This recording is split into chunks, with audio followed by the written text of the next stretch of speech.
Hello, dear aspirants. I hope all of you are doing great. Welcome you all to today's session. The session today is on spotting errors. As in the previous session, we had discussed some of the important rules on spotting errors. As we all know that this is a very important topic for our competitive exams and we can get a lot of questions related to this particular topic. So we discussed about the rules that can be related to pronouns and the relative clauses, rules that can be related to subject verb agreement and tense consistency. Then some rules may be related to the difference between adjectives, adverbs and modifiers. Some questions may come on conjunctions, tricky conjunctions, or some may come on prepositions like these. So today, in today's session, what we'll be doing, we'll be discussing some questions, the kind of questions that have been coming up, and you have to find the segment in a particular sentence where there is a grammatical error, and if there is no error in the sentence, then you can mark the option number D. So the sentence is broken up into A, B, C and D parts, and you have to find that which particular part of the sentence is having a error. So once you know the rules, once you practice such kind of questions, then you can easily detect the error in a particular sentence. So let's get started and practice few questions. The first question that we have is, the students along with their teacher is going to the museum for a field trip next week. So the sentence is broken up into A, B and C and D parts. So you have to find that which particular part of the sentence is having the error. Okay, students, this is in plural. Students plural में है, along with their teacher, is going. Now look at the first part of the sentence and look at the B part of the sentence. Here they are saying is going to the museum. So look at the subject and the verb. Subject is plural. So here lies the error. It should not be is going. What is the error over here? We can easily detect the error. ठीक है, rest of the part of the sentence is correct. ठीक है, so it should not be is going over there. That is the error. The students along with the teacher are going. ठीक है, so we have to see कि error कहाँ पे है. कहीं पे preposition का एरर हो सकता है, कहीं पे conjunction का एरर हो सकता है, कहीं पे tense का एरर हो सकता है. ठीक है, so this is the error in the sentence. तो B अगर आपने मार्क करा है, that is absolutely correct. Second question. Neither of the two books were helpful for my research. Full stop. I had to look elsewhere. No error. So let's see, can we find out that what is the error? And neither of the two books were helpful. So the error here is in the part number B, that is were helpful. ठीक है, ये were helpful. Here lies the error in the sentence. Neither of, जब भी आपके sentence में आता है neither of, it takes a singular verb. क्या जाता है इसके साथ, हमेशा याद रखना है, it takes a singular verb. So what should be the answer, इसको हमें करेक्ट करना है, तो यहाँ पे क्या आ जाना चाहिए, was. So I hope you are clear कि क्या मिस्टेक है and how we have to correct it. So that is the error in this question. Let's move on to the third question. She is interested with painting and she plans to take classes. Okay, subject of the sentence is she is interested. Okay, and is the conjunction. So we can easily detect the error. She is interested with painting. What should be coming here? Is with painting suitable over here? No. That is not the correct preposition. है ना, यहाँ पे error क्या है, preposition का error है. We are interested in a particular thing. Okay, preposition वाले session में we had practiced all important prepositions, है ना. In कब लगाते हैं, at कहाँ पे लगाते हैं, with कहाँ पे लगाते हैं. So you have to go and check those videos and revise your rules. Okay, so interested, we are interested in a particular thing, not with a particular thing. So incorrect use of preposition. So sentences में आपने यही find out करना है कि कहीं पे कोई slight error हो सकता है, कहीं पे कोई spelling error भी हो सकता है, punctuation error भी हो सकता है, tense का error हो सकता है, कहीं पे कोई noun जो कि singular में जाना है वहाँ पे plural में noun लगा रखा है, that could be the error. So I hope you are clear. इसमें इस question में fourth question. If you won't apologize, I will have to take disciplinary action. So, is there any error? अगर कोई error नहीं है, then we can go with no error. If you won't apologize. So, children, the error here lies in this part. ठीक है? यहाँ पे excuse me. Here lies the error in the sentence. If clause है ना, if लगाया है तो हमारा ये कैसा सेंटेंस हो गया? कंडीशनल. ठीक है, कंडीशनल सेंटेंस हो गया ये जब हमने लगाया है यहाँ पे if. ठीक है, तो इसके साथ हम क्या लगाते हैं? will या won't नहीं लगाते. ठीक है, वी हैव टू रिमेंबर इसके साथ अगर हमने will लगाया या won't लगाया दोनों क्या हो जाते हैं? रॉन्ग हो जाते हैं. क्या जानना चाहिए यहाँ पे? We should be putting don't.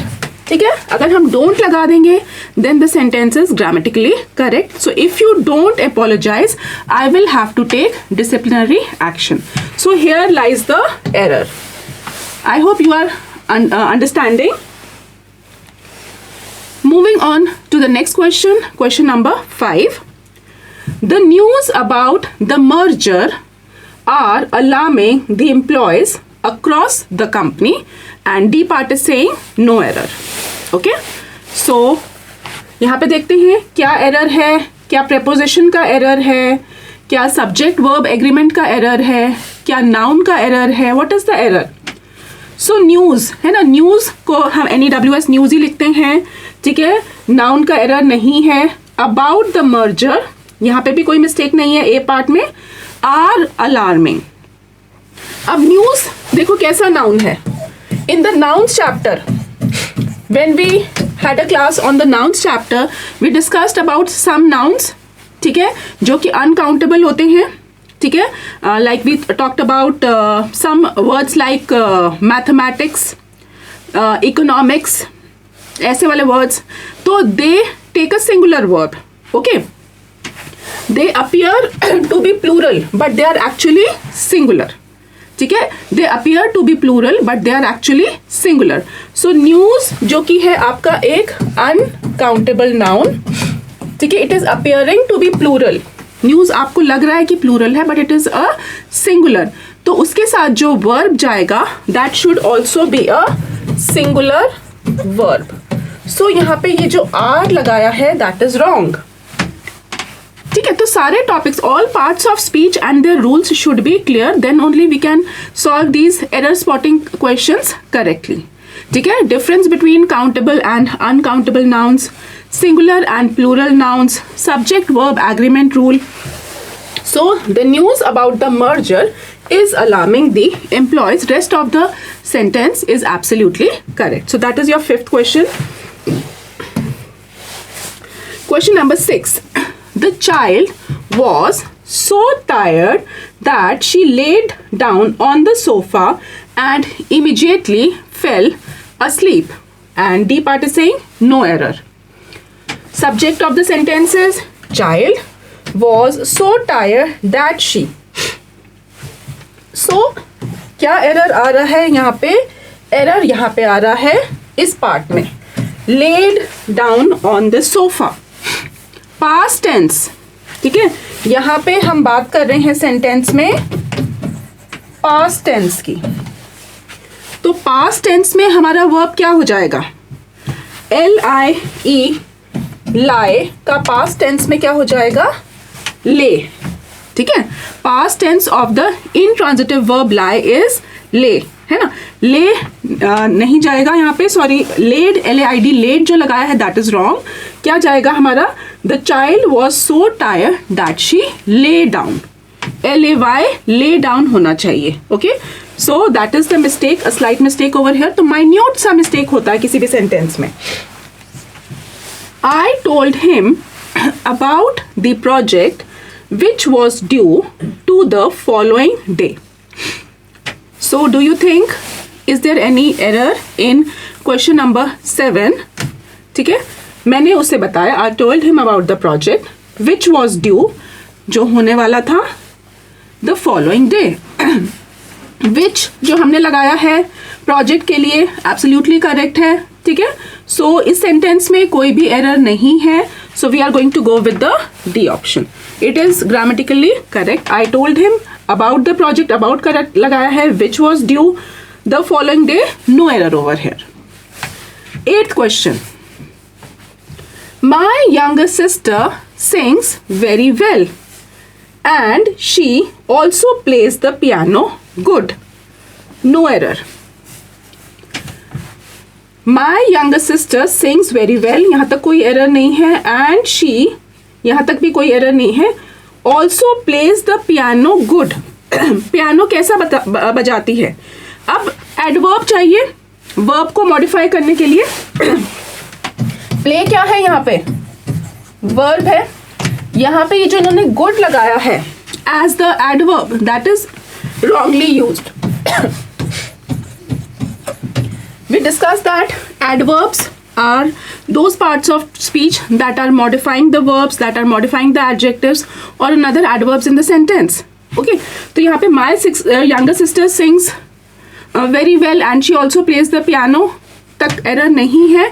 Error कहाँ पे है, ये जो यहाँ लगाया है गुड, इसको हम किससे रिप्लेस करेंगे, वेल से. She plays the piano, well is needed to modify this particular verb plays, then the sentence would be grammatically correct. 9th question. He asked me that where I was going for my vacation, है ना, उसने मुझसे पूछा. He asked me that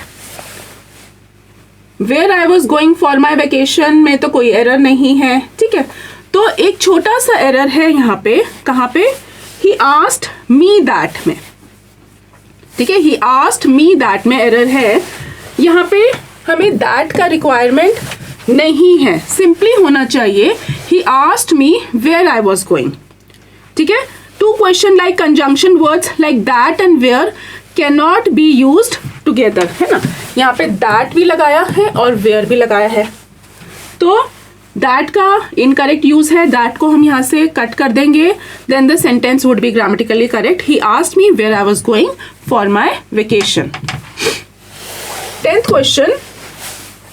all the furnitures in this room is brand new. Do you think there is any error in the sentence. All the क्या करा है हमने, furnitures. क्या फर्नीचर्स करेक्ट होता है, नहीं, फर्नीचर होता है. ठीक है, ये भी एक अनकाउंटेबल नाउन है. This is a uncountable noun. ठीक है, और इसका कोई भी प्लूरल फॉर्म नहीं होता है. फर्नीचर का फर्नीचर ही रहता है. Okay, so that is the mistake in the question number 10th. That is a part में एरर है. Okay, now coming to question number 11. Here also same way we have to find out the error. कौन से segment में error है. How will Willard's resignation affect the government's plan? So यहाँ पे ABCD इस तरह से दे रखा है कि how will में error है. Willard's person का name है apostrophe s, resignation, affect the government plans, no error. So mostly students are going to tick that no error in this sentence. But there is a error. What is the error? Now we should be knowing some words जिनको हम क्या बोलते हैं, homonyms या homophones. मतलब कि उनका pronunciation same होता है but उनका जो spelling होता है वो different होता है. जैसे कि यहाँ पे effect use कर रखा है और एक ऐसे ही word होता है affect, है ना, जैसे fair FAIR, fair FARE, fair, ऐसे बहुत सारे वर्ड्स होते हैं. तो यहाँ पे जो एरर है दैट इज इफेक्ट को हमने रॉन्गली यूज करा है. इफेक्ट को हमें किससे रिप्लेस करना है, इस सेंटेंस में AFFECT से रिप्लेस हो जाएगा, ठीक है। जो EFFECT इफेक्ट होता है that is a noun. Effect is the result of a change, while ये वाला जो अफेक्ट है दैट इज अ, ये क्या है, इट इज अ वर्ब. इसका मतलब क्या होता है, क्या इसका असर होगा, इम्पैक्ट होगा, है ना, क्या बदलाव होगा, क्या चेंज होगा. द सेंटेंस क्या कह रहा है, सेंटेंस का meaning try to understand. The sentence is talking about the change in the government's plan. तो चेंज की बात हो रही है यहाँ पे, तो EFFECT वाला इफेक्ट नहीं हो सकता, है ना. तो इफेक्ट जो फर्स्ट वाला है जो कि नाउन की तरह फंक्शन कर रहा है, ये वाला जो इफेक्ट है, ठीक है, EFFECT, that is the result of a change, while AFFECT that I have just explained is a verb and it means to impact or change. So यहाँ पे ये किससे replace हो जाएगा, इससे. So हमारा C part of the sentence is the incorrect part in the sentence. I hope you are clear with the explanation. 12th question. He sent me 20 invites in the last 6 months until I agreed to come. ठीक है. यहाँ पे कहाँ पे है error? He sent me 20 invites in the last 6 months. Okay, we have found out the error. What is the error over here? Look at the sentence and then try to identify. I give you a hint. यहाँ पे tense related error है, ठीक है. यहाँ पे जो error है हमारा किससे रिलेटेड है, टेंस रिलेटेड. सो टेंस के सारे रूल्स हमें आने चाहिए.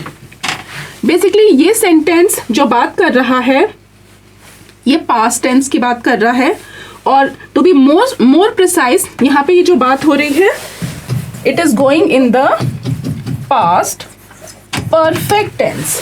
And what is the structure of the past perfect tense? Past perfect tense is used to talk about something that happened before another action in the past. Okay, यहाँ पे 2 actions की बात हो रही है, until I agreed to come. Okay और उसके structure में हम हैड लगाते हैं, साथ में वर्ब का थर्ड फॉर्म लगाते हैं, पास्ट पार्टिसिपल लगाते हैं. ठीक है. सो पास्ट इंडेफिनिट मतलब सिंपल पास्ट की बात करें या पास्ट परफेक्ट टेंस की बात करें, both are used to talk about things that happened in the past, but we use exactly past perfect tense to talk about something that had happened before another action in the past. Okay, so यहाँ पे क्या होना चाहिए, he sent me 20 invites की जगह क्या होना चाहिए, यहाँ पे हमें क्या लगाना है, he had, क्या लगेगा यहाँ पे, he had sent me 20 invites. तब आपका जो सेंटेंस है ग्रामेटिकली करेक्ट हो जाता है ना. Rest of the part of the sentence is absolutely correct. So here there was a error related to tense.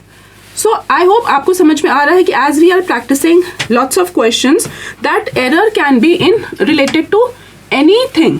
Okay, all your basic grammar rules, all your parts of speech should be clear, then only you can find out the error in a particular sentence. Moving on, question number 13th. Saraswati College has maintained its reputation as one of the best college in the country. Okay, one of the best college in the country. तो college का नाम आ रहा है has maintained.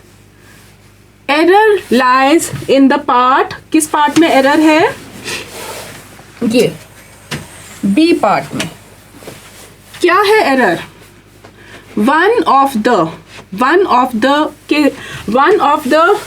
The लगाया, superlative degree best है, इसके साथ college नहीं होगा, इसके साथ क्या होगा, कॉलेजेस होगा. ठीक है.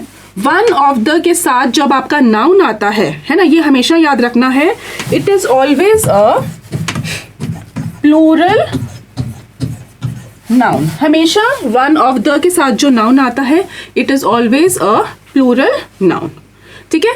तो ये चीज याद रखनी है. और वर्ब्स से रिलेटेड भी याद रखना है कि सिंगुलर और प्लूरल वर्ब जो भी सेंटेंस में आएगा that will depend upon the subject of the statement. Singular verb singular subject के साथ जाएगा, प्लूरल वर्ब प्लूरल सब्जेक्ट के साथ जाएगा.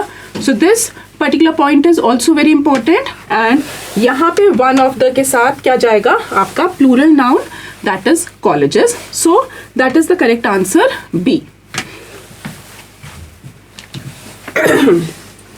Next question. Let's look at the sentence and try to find out that what is the error in this sentence. Although he was late, but he stopped on the way to have coffee with his friends. या no error.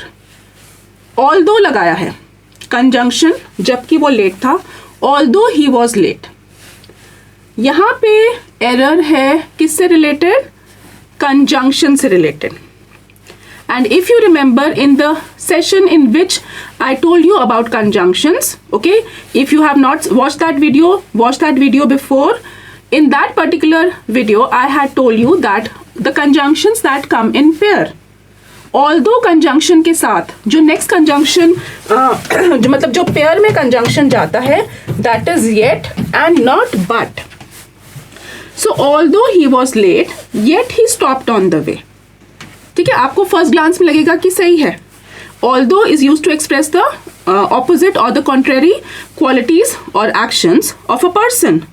Okay, although he was late, but लगेगा सही है, but conjunction को wrongly use कर रखा है. Conjunction क्या आएगा? Yet he stopped. Then our sentence would be grammatically correct. So I hope question number 14, children, is clear to all of you. Next question. One of the main reasons for his success is his hard work. Okay, let us see if there is any error. One of the से start हो रहा है. One of the correct है. Main reasons है ना, singular verb है. For his success is his hard work. So इस sentence में कोई भी error नहीं है. ठीक है, सब्जेक्ट सही है. One of the main reasons है ना, followed by singular verb is आ रखा है, तो इट इज एब्सोल्युटली करेक्ट है ना. Is his hard work, so it is following the rules. यहाँ पे कोई भी एरर नहीं है. Next question. My old brother is as clever as I. Compare कर रहे हैं तो एज लगाया है यहाँ पे. My old brother is as clever as I. Now, what is the error in this particular sentence? इस sentence में कोई error है? यहाँ पे जब हम comparison करते हैं, ठीक है, जब भी हम use करते हैं as और as, the pronoun following as should be in the subjective case. जैसे कि I, he, she, we, they, because it is the subject of the implied unstated verb. ठीक है, तो my old brother is as clever as I. उसके साथ हम क्या लगाएंगे? आई के साथ यहाँ पे क्या लगना चाहिए? As I am. क्या लगना चाहिए? एम. ठीक है, जिसको हमने यहाँ पे ओमिट कर दिया. तो फुल सेंटेंस हो जाएगा my old brother is as clever as I am. Is that clear? या हम बोल सकते हैं my old brother is as clever as I am. नहीं लगाते तो हम सेंटेंस में क्या लगा सकते हैं? मी. ठीक है, इस तरह से भी सेंटेंस करेक्ट हो जाएगा. ठीक है, my old brother is as clever as me. तो then all the sentence will be correct. यहाँ हम लगाएंगे my old brother is as clever as I am. Okay, so that is the error in the question number 16th.